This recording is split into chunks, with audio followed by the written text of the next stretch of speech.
Beaucoup de jeunes en Afrique aujourd'hui veulent systématiquement aller en Occident pour une meilleure santé financière. Ce qui n'est pas une mauvaise chose. Chacun est libre de faire de son avenir ce qu'il veut.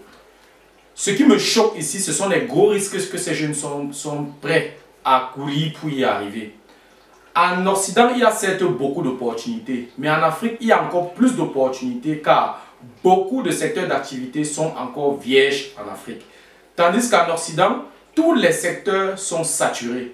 Si bien que beaucoup d'entreprises sont dans l'obligation de délocaliser leur production pour pouvoir être compétitifs. Donc la concurrence en Occident est extrêmement rude. Salut à toi, merci de t'intéresser à ma chaîne. Ici je parle de deux thèmes principaux. Je parle d'intelligence financière et je parle d'investissement immobilier. Alors si tu aimerais faire partie de cette aventure, tu n'as pas beaucoup de choses à faire. Tu n'as qu'à t'abonner à cette chaîne. Et n'oublie pas d'activer la cloche de notification pour ne manquer aucune vidéo. Voilà, aujourd'hui nous allons parler de l'investissement immobilier en Afrique. Je vais te montrer dans cette vidéo comment est-ce que tu peux investir dans l'immobilier en Afrique sans acheter un seul bien immobilier et avec un capital d'un peu plus de 1 500 000 francs CFA. Si tu veux en savoir plus, reste juste scotché. La suite après le générique.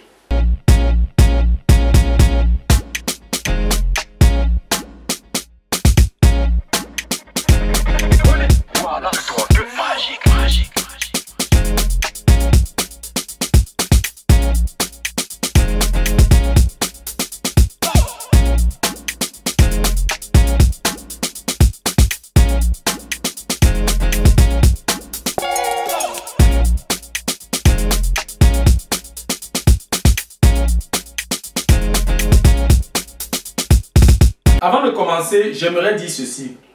Ma vidéo d'aujourd'hui n'a pas pour objectif de décourager qui que ce soit dans son élan d'immigration, mais plutôt d'ouvrir les yeux de ceux qui n'ont pas encore une intelligence financière assez solide.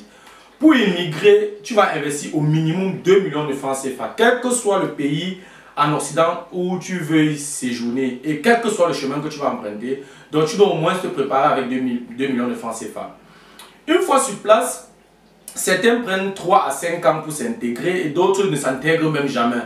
Parce que tu dois savoir qu'une fois sur place, tu dois apprendre par exemple la langue. Si tu es dans un pays où tu dois apprendre la langue, si tu vas par exemple dans un pays comme l'Allemagne ou bien dans un pays comme l'Angleterre, bref, dans un pays où on parle une langue qui n'est pas la tienne. Donc tu es obligé de faire les cours de langue. Voilà. Tu vas devoir apprendre la langue, n'est-ce pas? Ce qui peut te prendre 1 à 2 ans. Tu dois apprendre un métier. Et pour apprendre un métier, il faut au minimum 3 ans. Donc ça veut dire que nous sommes déjà à 5 ans. Si on considère 2 ans de cours de langue et 3 ans de l'apprentissage, ça fait 5 ans. Si tu optes donc pour les études, tu vas devoir prévoir au minimum 6 ans, plus 2 ans de cours de langue, tu seras à 8 ans. Tu seras à 8 ans. Bon, après avoir fini ta formation ou après avoir fini tes études, tu vas certainement trouver un emploi parce qu'une bonne formation ici, dès que tu as fini, il est difficile de ne pas trouver quelque chose à faire. Voilà. Donc, si tu n'as pas une intelligence financière, tu vas travailler et tu ne recevras que 40% de ce que tu gagnes. Ça veut dire que quoi? Tu travailles, tu payes les impôts à hauteur de 60% et ce qui te revient s'élève à 40%. Voilà. Donc, si ton loyer et tes dépenses, disons, s'élèvent à 80% de ton revenu net, voilà, il va te rester à peu près 8% de ton salaire brut. 8% de ton salaire brut pour ton épargne. Ça veut dire que dans ce que tu gagnes, dans les 40% que tu reçois, après avoir retiré toutes tes dépenses, ton loyer et tout le reste, tu n'auras la possibilité que d'épargner 8%. Si tu n'es pas intelligent financièrement. Voilà. Et si tu épargnes 8% de ton salaire, vraiment, tu ne pourras jamais atteindre une liberté financière. Prenons un exemple concret pour que ce ne soit pas mieux, n'est-ce pas? Quelqu'un qui gagne 3 000 € brut par mois. Après avoir tout payé comme impôt, il lui reste à peu près 1 200 €. On a dit tout à l'heure 40%. 40% de 3 000 €, on est à 1 200 €. Tous les impôts, si on considère tous les impôts, il va te rester 1 200 €. Voilà. Ton loyer et tes dépenses s'élèvent à 80% de ton net. Ça veut dire 80% de 1 200 €, tu seras donc à 960 €, n'est-ce pas? Et qu'est-ce qui te reste? Il te reste sur les 1 200 €, il va te rester 240 € que tu pourras épargner. Qu'est-ce que tu peux vraiment faire avec 240 €? Tu vas épargner en combien d'années pour pouvoir monter un business, pour pouvoir investir. C'est extrêmement compliqué. Et si en plus de ça, tu n'as pas une intelligence financière, franchement, les 240 € ne te serviront à rien. Et plus les années passent, plus les charges augmentent. Femme, enfant, ou bien pour une femme, homme, enfant, et tu as plus de responsabilités, les charges augmentent et l'inflation qui diminue également le pouvoir d'achat. Donc, 10 000 € aujourd'hui, dans 10 ans, n'a plus la même valeur. Ça, c'était dans le cas de l'Occident. Toi et moi, nous voyons donc très vite que ce n'est pas aussi évident. Tu vas passer toute ta vie à travailler pour payer les impôts si tu n'es pas intelligent financièrement. Voilà. Maintenant, parlons des opportunités en Afrique. Pour te lancer dans l'investissement immobilier en Afrique, tu n'auras pas besoin du montant de 2 millions de francs CFA comme capital de départ, comme c'était le cas pour l'immigration. Tu auras besoin de beaucoup moins. Je ne vais rien créer ici. Ce sont des opportunités qui sont autour de nous.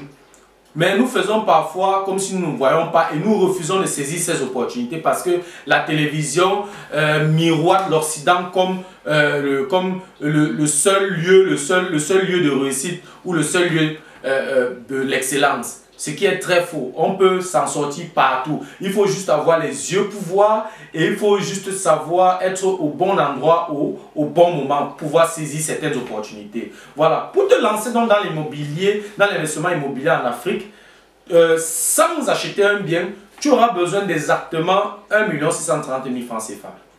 Donc, comment tu vas donc faire pour réunir les 1 630 000 francs CFA? Tu vas me dire que voilà, le SMIC au Cameroun s'élève à 36 000 francs CFA. Comment est-ce que je vais réunir 1 630 000 francs CFA? Mais tu as d'abord besoin d'une base financière. Si tu veux être investi, tu dois te préparer. Donc, comment est-ce que tu as fait pour réunir 2 millions de francs CFA pour ton immigration? De la même façon, tu peux réunir également 1 630 000 francs CFA pour investir au Cameroun. Ça veut dire quoi? Ça veut dire que même si tu gagnes 46 000 francs CFA ou bien 36 000 francs CFA, tu peux prendre le temps, tu multiplies les sources de revenus. Tu commences d'abord par des petites activités et dans mes vidéos précédentes, j'ai proposé quelques pistes de solutions dans ce sens. Donc, une fois que tu as déjà des revenus quand même considérables, je te propose par exemple de faire partie d'une tontine où vous allez vous faire des cotisations à un montant bien précis pour qu'en fin d'année, tu puisses recevoir ces 1 630 000 francs CFA. Voilà. Donc, supposons donc que tu vas t'inscrire dans une tontine où vous êtes 12 membres. Si chacun cotise 140 000 francs CFA par mois, en un an, tu as réuni 1 680 000 francs CFA. Ce qui est largement suffisant donc pour commencer ton investissement immobilier sans acheter un bien. Voilà.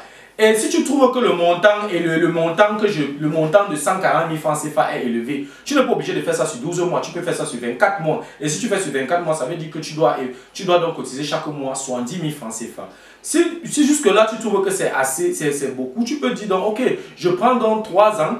Et voilà, en cotisant 46 000 chaque mois, en 3 ans, j'ai réuni cette somme. Donc, tout va dépendre de tes objectifs, tout va dépendre de tes revenus. C'est à toi de voir. Mais ce qui est sûr, ça ne devrait pas être un problème pour réunir ces 1 630 000 francs CFA. Parce que ce n'était pas un problème de réunir 2 millions pour ton immigration, pour un endroit où tu n'es même pas sûr, tu ne sais même pas si tu vas arriver. Pour ceux qui prennent par exemple la route pour le désert, dépensent de l'argent. Ce n'est pas comme si ce chemin est gratuit. Ils dépensent de l'argent. Ils dépensent beaucoup d'argent, parfois même plus que par voie normale. Donc, si tu as pu réunir dans les 2 millions de francs CFA pour prendre la route par le désert, de la même façon, réunir les 2 millions de francs CFA pour investir sur place. Voilà. Donc, une fois que tu t'es inscrit dans cette tontine, dès que tu bénéficies, tu te lances immédiatement. Donc, dans cette vidéo, par la suite, nous allons voir comment est-ce que tu vas faire pour investir dans ces 1 630 000 francs CFA. Donc, le montant de 1 630 000 francs CFA, il faut le retenir. Tu as donc réuni la somme de 1 630 000 francs CFA pour cet investissement. Comment est-ce que tu vas investir les 1 630 000 francs CFA? Tu vas certainement me poser la question, mais je réunis les 1 630 000 francs CFA pour faire dans quoi exactement? Comment est-ce qu'il va investir dans l'immobilier avec 1 630 000 francs CFA? Mais tu ne vas rien créer ici là. Tu vas tout simplement faire de la sous-location. Voilà, tu vas chercher une maison de 3 ou 4 chambres, une douche ou plusieurs douches, un salon, une cuisine que tu vas louer. Et cette maison doit être située aux alentours des universités. Donc, si tu es à Douala, tu cherches une maison aux alentours de l'université de Douala. Si tu es à Boya, tu cherches une maison aux alentours de l'université de Boya. Si tu es à Yaoundé, tu cherches une maison aux alentours des universités. Si tu es à Ngaoundéré, tu cherches une maison aux alentours de l'université de Ngaoundéré. Voilà. Et le loyer de cette maison, je vais rester sur l'exemple de Douala. Le loyer sera à peu près à 100 000 francs CFA. Moi qui te parle, j'ai déjà loué une maison aux alentours de l'université de Douala où je payais 70 000 francs CFA. Avec la même stratégie. Donc, 70 000 francs CFA, à partir de 70 000 francs CFA en montant, tu peux y trouver une maison de 3-4 chambres, un salon et une douche, plus une cuisine interne. Voilà. Donc, ça veut dire que le montant de 100 000 francs CFA est réaliste. Je ne te demande pas d'aller chercher une maison de luxe. Sinon, même 200 000 francs CFA ne suffira pas. Et si tu payes à 200 000 francs CFA de loyer, ça ne pourra plus tenir avec la stratégie que tu vas mettre sur pied. Voilà. Donc, considérons donc les 100 000 francs CFA de loyer. Tu vas donc payer 6 mois de loyer et 2 mois de caution. Puisque quand tu trouves une maison, généralement, les bailleurs exigent 6 mois, parfois même plus. Mais on va rester sur 6 mois et 2 mois de caution. Donc, tu seras à un investissement de 600 000 francs CFA pour le loyer, 6 mois et 2 mois de caution, 200 000 francs CFA. Tu seras donc à 800 000 francs CFA d'investissement. Voilà. Quelle est donc ta stratégie? Tu vas me demander que je loue donc pour en faire quoi? Voilà, sois un peu patient, ça vient, c'est l'objet de cette vidéo. Voilà, ta stratégie sera juste de transformer cette maison en 5 chambres. Si c'est 3 chambres, un salon, une douche et que le salon est grand, tu peux diviser le salon en 2, ça te fait 5 chambres. Si c'est 4 chambres, un salon, un grand, tu peux facilement avoir 6 chambres. Voilà, mais restons sur la base de 5 chambres, tu vas donc devoir transformer cette maison en 5 chambres pour les étudiants. Pour que les étudiants puissent aménager, pour que les étudiants puissent y vivre, tu vas devoir équiper par exemple chaque chambre avec un lit, avec un matelas, avec une armoire, avec une table d'études, 2 chaises et un mini classeur pour les documents. Voilà, tu dois également équiper la cuisine pour les 5 étudiants. Par exemple, il leur faut un frigo, il leur faut une cuisinière à 4 foyers, il leur faut des étagères, il leur faut des cuillères, des plats, des fourchettes, des tasses, des verres, etc. Maintenant, pour le gaz, il faut faire extrêmement attention parce que vous devez vous entendre dès le départ. Parce que le gaz, avant que les 5 étudiants occupent les chambres, le gaz est déjà chargé. Donc, je sais quand même qu'au Cameroun, pour une bouteille de gaz avec chargement, nous sommes dans les 26 000 francs CFA. Donc, une fois que le gaz est déjà là, les 5 étudiants doivent donc s'entendre, puisque pour charger, il faut 6 500 francs CFA. Donc, on divise 6 500 francs CFA par 5 étudiants. Chaque étudiant donc, contribue 1 300 francs CFA chaque mois donc, pour le gaz. Ça, vous pouvez arrêter ça dès le départ contractuel. C'est-à-dire que dans le contrat, ça doit être mentionné par rapport au gaz, pour qu'il n'y ait pas de frottement entre les locataires. Voilà. Ici, puisque tu vas modifier complètement la maison, tu dois faire part de toutes ces modifications au propriétaire. C'est très utile. Mentionne toutes les clauses et toutes les modifications de cette maison dans un document. Vous devez signer ce document. Fais légaliser toutes les clauses de ce contrat auprès des autorités compétentes. C'est très important. C'est très important. Renseigne-toi auprès d'un fiscaliste ou bien d'un expert des impôts qui te dira ce que tu dois éviter pour que cette sous-location n'ait pas un caractère hôtelier ou alors pour éviter de payer certaines taxes supplémentaires. Bon, comment est-ce que tu vas donc repartir tes dépenses? On a dit tout à l'heure, tu investissais 1 630 000 francs CFA. Tu repartis tes dépenses comment? On a dit tout à l'heure, tu achetais un frigo. Un frigo, ça va te coûter dans les 80 000 francs CFA deuxième main. Pour équiper la cuisine, nous sommes dans les 150 000 francs CFA. À peu près, bon, c'est une cuisine pour les étudiants. Donc, on n'a pas besoin vraiment de compliquer, des trucs simples pour les étudiants. Tu vas transformer la maison certainement. Si au niveau du salon, tu dois séparer avec un mur en bois, tu vas devoir dépenser. Donc, je prévois donc pour la transformation de la maison 100 000 francs CFA. L'équipement des 5 chambres, je prévois 80 000 francs CFA par chambre. Multiplié par 5, tu as 400 000 francs CFA. Donc, le loyer et la caution, les 6 mois de loyer plus 2 mois de caution, on était tout à l'heure à 800 000 francs CFA. Et tu réserves donc 100 000 francs CFA pour les imprévus. La somme donc te fait 1 630 000 francs CFA. C'est exactement la somme que tu as prévue pour cet investissement. Mais je dois également mentionner que puisque tu dois résoudre le problème du gaz, tu dois également résoudre le problème d'eau, le problème d'électricité pour les locataires. Ça doit être résolu. Voilà. la maison est équipée, tout est OK. Et voilà, tu as déjà trouvé les locataires. Maintenant, parlons un peu des revenus locatifs. Combien est-ce que ça va coûter? Comment ça va se passer? Donc, pour mon exemple, j'ai fixé les loyers à 30 000 francs CFA par étudiant. Puisque l'étudiant ne vient qu'avec ses documents. Tout est déjà équipé. En fait, ce sont des chambres déjà meublées. Comme c'est aux alentours de l'université, l'étudiant n'aura plus besoin de payer le transport pour aller en cours. Donc, 30 000 francs CFA par chambre, fois 5, ça te fait un revenu locatif brut de 150 000 francs CFA par mois. Donc, les frais d'électricité, les frais d'eau, puisque les 30 000 francs CFA qui payent, il y a l'eau, il y a l'électricité, il y a les frais d'entretien de la maison. Tout est compris dans les 30 000 francs CFA. Donc, ça veut dire que quand tu reçois les 150 000 francs CFA, tu vas devoir payer également l'eau, l'électricité et l'entretien du bien de la maison. Donc, ça veut dire que j'ai fixé ça à les frais d'électricité plus eau plus entretien du bien, j'ai fixé ça à 15 000 francs CFA. Ça veut donc dire que tu as un revenu net de 150 000 francs CFA moins 15 000 francs CFA, tu es à 135 000 francs CFA. Maintenant, tu as payé 100 000 francs CFA de loyer au propriétaire. Donc, ça veut donc dire que ce qui entre dans ta main en tant que comme marge, comme bénéfice, c'est 35 000 francs CFA par mois. Ce qui n'est pas rien. On va donc voir par la suite comment ce business se développe. Voilà. Avant de continuer, on va d'abord calculer la durée d'amortissement. La durée d'amortissement n'est rien d'autre que l'investissement total moins le montant de 6 mois de loyer, le tout que tu vas diviser par la différence entre les revenus locatifs et les dépenses mensuelles. Voilà, ça fait donc 1 630 000 francs CFA moins 600 000 francs CFA, le tout que tu divises par 150 000 francs CFA moins 115 000 francs CFA, ce qui va te donner à peu près 30 mois. Donc, après 2 ans, 6 mois, tu récupères tout ton investissement. Oui, je dois également mentionner que tu as besoin d'une bonne publicité, tu as besoin d'un bon aménagement, puisque tu es situé à côté de l'université, tu as bien équipé, tu as fait une bonne publicité, tu n'auras pas de difficulté à rentrer dans tes frais. Et si tu es vif, tu peux même faire mieux.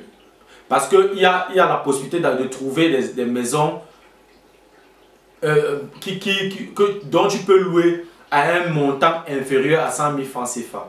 Voilà, donc il faut juste prendre le temps de chercher. Si tu prends bien le temps de chercher, tu vas trouver une maison à moins de ce montant de 100 000 francs CFA.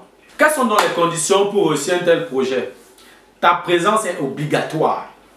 Tu dois t'occuper personnellement du management de cette maison. Pour un début, je te déconseille de déléguer. Tu t'en charges toi-même. Cherche, et une fois que avant même de te lancer, cherche à nouer les contacts avec les autorités locales. Par exemple, comme les commissaires de police, comme les avocats, comme les fiscalistes, comme le procureur, comme les inspecteurs d'impôts, comme les douaniers, comme les banquiers. Bref, il faut nouer les contacts avec les autorités locales. Parce que, crois-moi, c'est un business qui peut avoir dans l'avenir beaucoup de litiges. Et pour donc prévenir ces litiges-là, il faut déjà avoir des connexions. Parce que c'est un business que lorsque ça va commencer à être rentable, le propriétaire va commencer à vouloir te mettre les bâtons dans les roues. Alors tu dois être préparé à ça. Pour réduire donc les litiges, puisque tu auras affaire aux locataires et tous les locataires sont compliqués. Donc, pour réduire les litiges donc avec tes locataires, je te conseillerais de signer les contrats de bail rien qu'avec les parents ou bien les tuteurs des étudiants. Pas avec les étudiants directement. Et exige le paiement annuel du loyer. Ça veut dire qu'avant qu'un étudiant ne se déplace pour venir occuper la chambre, ses parents ou bien son tuteur ou bien ses tuteurs ont déjà payé le loyer annuel. Si ton bien est bien placé, si la maison est située à côté de l'université et que c'est bien équipé, tu ne manqueras pas des étudiants qui vont vouloir occuper cette chambre. Donc, si les locataires qui veulent entrer ne veulent pas marcher à ton rythme, si tes locataires ne veulent pas faire comme toi tu veux, alors tu donnes cette chance à d'autres personnes. Signe les contrats de bail avec les parents ou bien avec les tuteurs. Faisons donc un bilan de tes investissements après 30 ans en utilisant les intérêts composés. Supposons que chaque année, avec tes revenus de la tontine, que tu sois capable de réunir la somme de 1 630 000 francs CFA. Ça veut dire que si tu peux réunir ça chaque année, ça veut dire que chaque année, tu peux louer une maison. Chaque année, tu peux louer une maison. Puisque la tontine te permet de gagner 1 630 000 francs CFA. Et on a besoin de 1 630 000 francs CFA pour louer une maison et diviser comme j'ai expliqué tout à l'heure. Voilà. On va donc considérer une durée de 30 ans pour effectuer le bilan de tes investissements. Qu'est-ce qui se passe dans la première année? La première année, tu as loué une maison. Voilà, et nous avons dit tout à l'heure que tu fais 35 000 francs CFA par mois. Multiplié par 12, tu seras à 420 000 francs CFA. Je vais calculer pour me retrouver. 35 000 francs CFA multiplié par 12. Voilà, on est à 420 000 francs CFA. On a dit tout à l'heure que tu reçois 150 000 francs CFA des locataires. Tu payes 15 000 francs CFA pour l'eau, l'électricité et l'entretien du bien. Et ensuite, tu payes 100 000 francs CFA au propriétaire. Il te reste donc 35 000 francs CFA que tu as comme marge. Multiplié par 12 mois, tu as 420 000 francs CFA net par an pour les 5 étudiants. Ça, c'est la première année. Donc, à la fin de la première année, tu as 420 000 francs CFA que tu as dans ta main. Puisque chaque année, tu fais cette tontine qui te rapporte 1 630 000 francs CFA. Ça veut dire que chaque année, tu peux acheter un bien. Qu'est-ce qui se passe la deuxième année? La deuxième année, tu as le bien de la première année que tu conserves. Ça reste toujours en location. Ensuite, tu as acheté, tu as loué une deuxième maison avec les 1 630 000 francs CFA. Donc, si tu as loué une deuxième maison, ça veut dire que quoi? Ça veut dire que tu as maintenant 420 000 francs CFA qui correspond le revenu net d'une maison. Multiplié par 2, tu as 840 000 francs CFA à la fin de la deuxième année, n'est-ce pas? On refait la même chose dans la troisième année. Puisque tu as 840 000 francs CFA, les 840 000 francs CFA à la fin de la deuxième année ne te permettent pas de réinvestir. Tu gardes d'abord les 840 000 francs CFA. Puisque tu fais une tontine qui te rapporte 1 630 000 francs CFA à la fin d'année, ça veut dire qu'à la troisième année, tu achètes encore tu loues encore une troisième maison. Comme tu loues une troisième maison, ça veut dire qu'après 3 ans, tu as donc 3 maisons en location. Et en tout, 5 par maison, tu as donc 15 étudiants qui paient le loyer. Donc tu as 420 000 francs CFA multiplié par 3, tu as 1 260 000 francs CFA. Maintenant, après 3 ans, faisons un bilan. Faisons un bilan. Tu as fait la première année 420 000 francs CFA. La deuxième année, tu as fait 840 000 francs CFA. La troisième année, tu as fait 1 260 000 francs CFA. Quand on fait la somme, tu es à 2 520 000 francs CFA. Tu vois donc que dans 2 520 000 francs CFA, tu peux encore retirer de l'argent dans les 2 520 000 francs CFA pour louer encore une autre maison en plus de la maison que tu loues toutes les années à partir du bénéfice de la tontine. Donc ça veut dire quoi? Ça veut dire que la 4e année, tu loues encore, la 4e année, tu loues une 4e et une 5e maison. Donc, ça veut dire que quoi? À la fin de la 4e année, tu as 420 000 francs CFA de revenus multiplié par 5, tu as 2 100 000 francs CFA de revenus. Donc, si on prend dans les 2 100 000 francs CFA là, on ajoute donc à 890 000 francs CFA qui était le reste après l'investissement de 1 630 000 francs CFA. Tu as donc un montant en main de 2 990 000 francs CFA. Ce qui te permet une fois de plus de réinvestir. On continue donc dans la même lancée. Qu'est-ce qui se passe dans la 5e année? La 5e année, tu as déjà 7 maisons en location. Où tu fais 420 000 francs CFA par maison. Tu seras donc à 2 940 000 francs CFA pour les 7 maisons. Plus 1 360 000 francs CFA qui est le reste après réinvestissement de l'année précédente. Tu auras donc un revenu à la fin de la 5e année de 4 300 000 francs CFA. Tu peux donc investir 3 260 000 francs CFA en louant 2 maisons, plus une 3e maison encore que tu vas louer avec le bénéfice de la tontine. Ça veut dire quoi? Ça veut dire que tu vas louer donc pour la 6e année, tu vas louer une 8e, une 9e et une 10e maison. Ça veut dire qu'à la fin de la 10e année, à la fin de la 6e année, tu as donc 10 maisons que tu mets en location. 420 000 francs CFA par maison multiplié par 10, tu as 4 200 000 francs CFA. Après le réinvestissement de la 5e année, il te restait 1 40 000 francs CFA que tu ajoutes sur 4 200 000 francs CFA. Ça te fait 5 240 000 francs CFA de revenus que tu as dans ta main. Tu vas donc continuer dans la même lancée. Qu'est-ce qui se passe donc après 10 ans?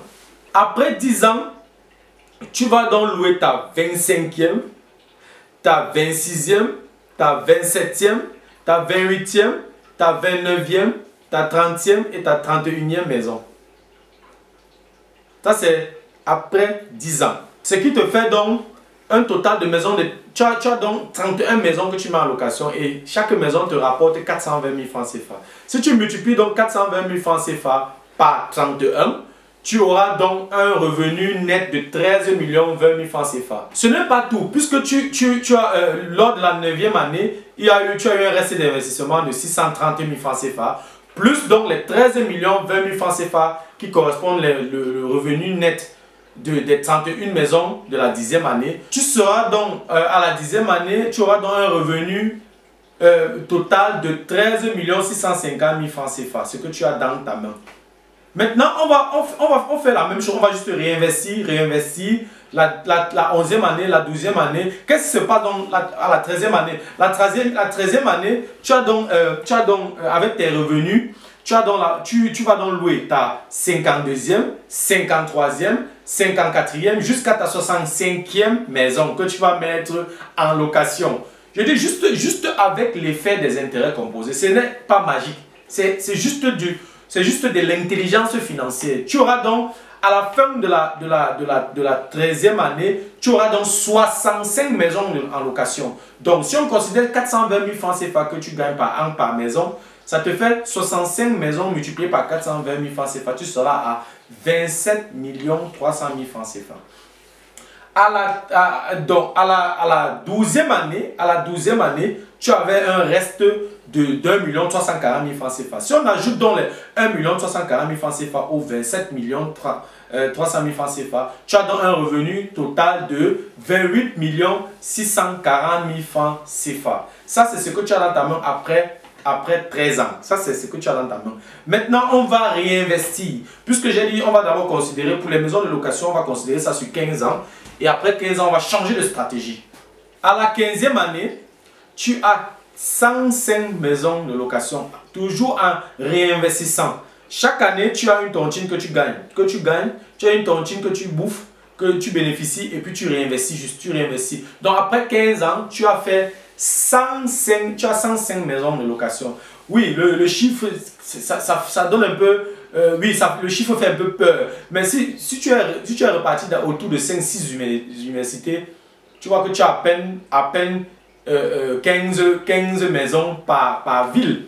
Donc c'est juste un problème de stratégie. Et tu peux jusqu'à 5-10 maisons, tu peux encore gérer seul. Mais quand ça déborde déjà 10, quand tu montes déjà à plus de 20 maisons que tu vas mettre en location, tu as déjà besoin d'une équipe. Tu ne peux plus travailler seul. Donc tu as besoin déjà de former un groupe qui va t'accompagner dans ce travail. Ça veut dire également qu'il y aura des coûts supplémentaires. Mais j'ai fait le calcul simple. J'ai simplifié beaucoup de choses pour que tu comprennes. C'est un business que j'ai moi-même fait pendant un temps. Donc, pour dire que c'est un business qui est lucratif lorsque tu rencontres un bailleur compréhensif et que tu as tout, je veux dire quoi, tout est mentionné dans le contrat de bail, les clauses sont signées et tout est clair. Je pense que ça ne devrait pas faire problème, n'est-ce pas? Voilà. Donc, on était donc à la 15e année où tu as 105 maisons et la maison te rapporte 420 000 francs CFA. Donc, tu seras donc à un revenu de 44 100 000 francs CFA pour les 105 maisons l'année. À la 14e année, après le réinvestissement, il y avait un reste de 1 560 000 francs CFA. On va juste ajouter à 44 100 000 francs CFA. On sera donc à 45 650 000 francs CFA. Après 15 ans, donc, tu as des revenus locatifs nets qui s'élèvent à 45 660 000 francs CFA. Qu'est-ce qui se passe dans la 16e année? La 16e année, tu as les revenus de la maison qui s'élèvent à 44 600 000 francs CFA et les revenus de la 15e année qui s'élevaient à 45 660 000 francs CFA. Si on fait donc la somme, on sera donc à 89 760 000 francs CFA. Nous sommes donc à la 16e année. Ce montant donc suffira donc pour passer à la prochaine étape. Ça veut dire quoi? Ce montant, on va l'utiliser pour lever donc une cité universitaire de 2 niveaux sur 200 mètres carrés, ce qui va nous faire environ dans les 18 studios avec douche et cuisine interne. Ça veut dire quoi? Ce qu'on a eu comme revenu la 15e année, ce qu'on a eu comme revenu la 16e année, le tout s'élève à presque 90 millions. Et ces 90 millions de francs CFA vont nous servir donc, pour la construction de la première cité universitaire de 18 studios qu'on va immédiatement mettre en location juste après les travaux. Et dans mon calcul, j'ai pris 2 ans pour la construction. Si je prends donc 2 ans pour la construction, et je peux donc avoir comme un loyer pour ce studio 30 000 francs CFA.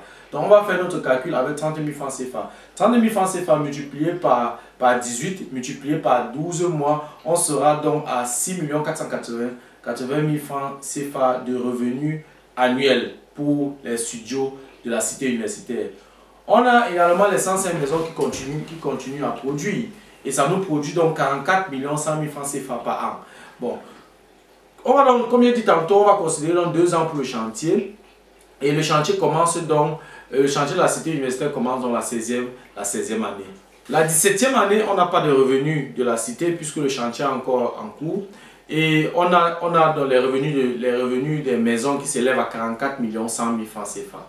Qu'est-ce qui se passe dans la 18e année? La 18e année, on a les revenus des maisons, des 105 maisons en location qui s'élèvent à 44 100 000 francs CFA. Et on a également les revenus de la première cité universitaire, c'est-à-dire les 30 000 fois 18 fois 12. On sera donc à 6 480 000 francs CFA. Avec donc les revenus de la 17e et de la 18e année des 105 maisons de location, ça nous fait à peu près 84, nous sommes dans les 88 millions et plus, donc nous sommes dans les 90 millions. Ça nous permet également de construire notre 2e cité universitaire. Donc, si on avance donc à la 19e année, on a les revenus des 105 maisons qui s'élèvent à 44 100 000 francs CFA. On a les revenus de la première cité universitaire. À la 20e année, on a une fois de plus les 44 millions de francs CFA des revenus qui représentent les revenus des 105 maisons.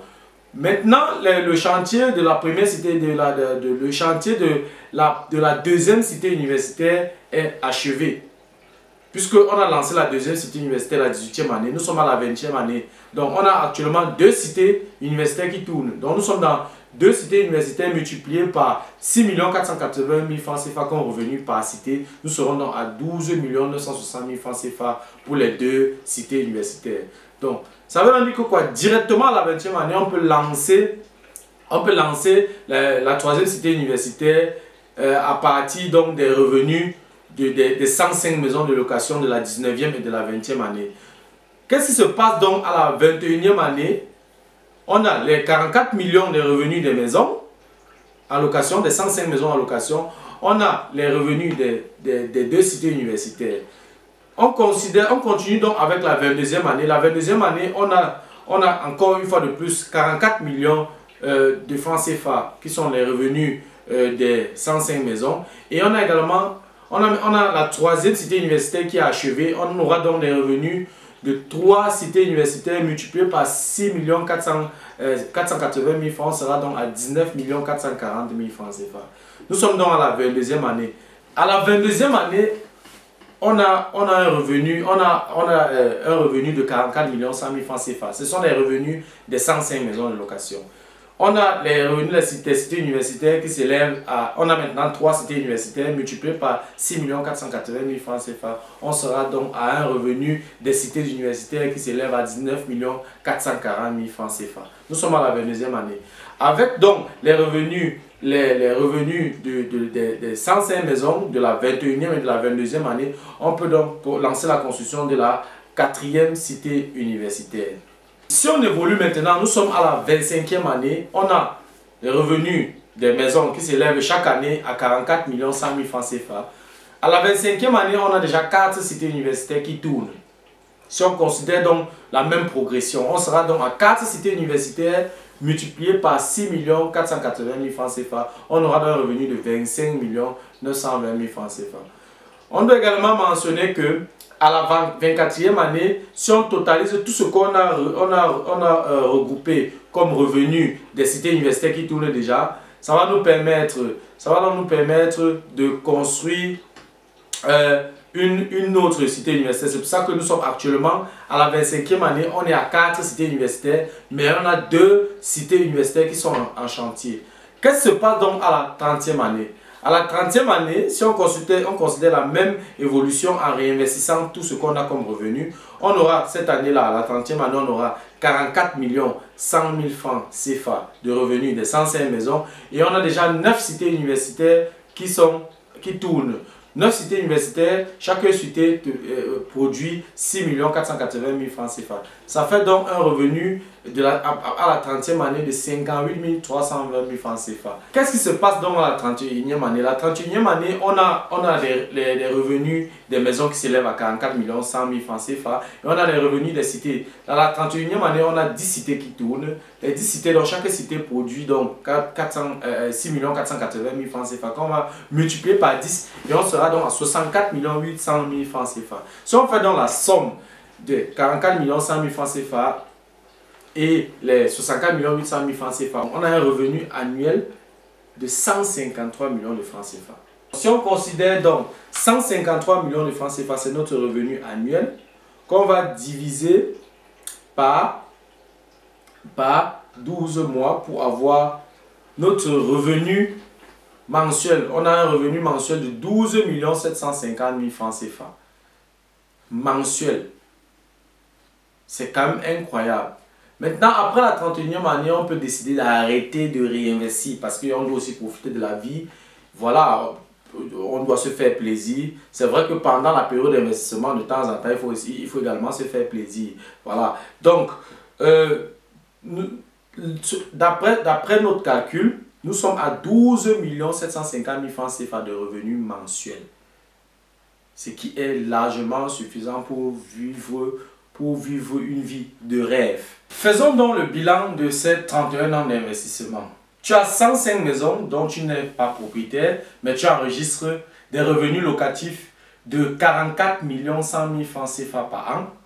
Tu as 10 cités universitaires de 18 studios chacun et tu as des revenus locatifs de 8 640 000 francs CFA par cité par an, c'est-à-dire 86 400 000 francs CFA. Ce qui fait un revenu annuel de 153 000 francs CFA. Ça veut donc dire que par mois, tu as un revenu, tu as un revenu mensuel de 153 000 francs CFA que tu vas diviser par 12. Tu as 12 750 000 francs CFA de revenus mensuels, ce qui est largement suffisant pour une vie de rêve.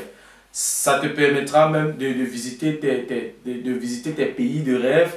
Et en plus, après les 31 ans, ce n'est pas comme si l'investissement s'arrête. Les cités universitaires continuent à fonctionner et les maisons sont en location. Donc, tu peux donc transmettre ce patrimoine aux enfants.